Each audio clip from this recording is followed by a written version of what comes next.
Blood pressure in pregnancy గురించి మాట్లాడుకుందాం. మన goal is to bring the BP back to 120/80 during pregnancy.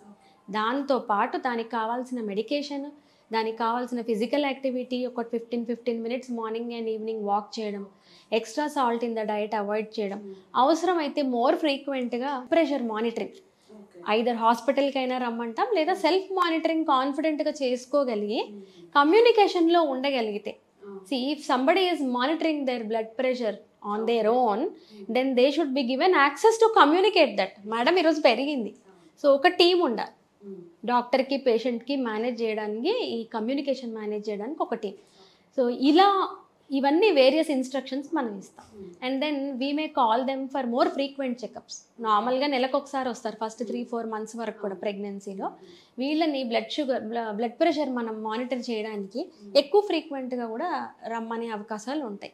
And then we will prescribe them safe లిమిట్స్లో కొన్ని బీపీకి medication ఉంటుంది. అంటే ప్రెగ్నెన్సీలో ప్రెగ్నెంట్ కాని వాళ్ళకి ఏదైతే టాబ్లెట్స్ పెడతామో వీళ్ళకి కొంచెం డిఫరెంట్ సెట్ ఆఫ్ మెడికేషన్ ఉంటుంది. అండ్ దెన్ యూరిన్లో ప్రోటీన్ పోతుందా, కిడ్నీ ఇష్యూ ఏదైనా ఉందా, అసలు ఎందుకు బీపీ వచ్చింది, సో ఇవన్నీ కూడా రూల్ అవుట్ చేసుకొని దానికి టైలర్ మేడ్గా ట్రీట్మెంట్ అనేది ఇవ్వడం జరుగుతుంది. సో వీళ్ళకి ఏం కాంప్లికేషన్స్ ఉండొచ్చు అనేది నెక్స్ట్ డౌట్ వస్తుంది. నార్మల్గా ప్రెగ్నెన్సీ విత్ నార్మల్ బీపీ ఉన్న వాళ్ళకిను ప్రెగ్నెన్సీ విత్ హై బీపీ ఉన్న వాళ్ళు.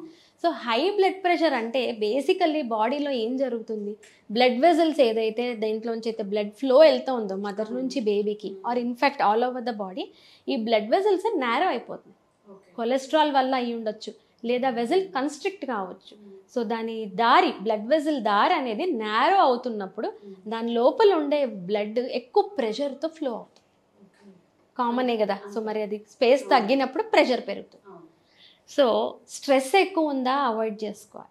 అండ్ దెన్ ఈ బ్లడ్ ప్రెషర్ వెజల్ నేరో అయినప్పుడు మరి ఇంత బ్లడ్ వెళ్ళాల్సిన చోట ఇంతే బ్లడ్ వెళ్తుంది, దట్టు ఎక్కువ ప్రెషర్తో వెళ్తుంది. సో గ్రోత్ రెస్ట్రిక్షన్ అంటామంటే బేబీ పెరగాల్సినంత న్యాచురల్గా బరువు పెరగకుండా రెస్ట్రిక్టెడ్గా పెరుగుతాం. ఎందుకని? బికాజ్ బ్లడ్ సప్లై తగ్గిపోయింది, వెజల్ నేరో అయిపోయింది ఇక్కడ. సో ఇంత బ్లడ్ వెళ్ళాల్సిన చోటకి ఇంతే వెళ్తుంది అండ్ ఎక్కువ ప్రెషర్తో వెళ్తాం. So baby growth restriction,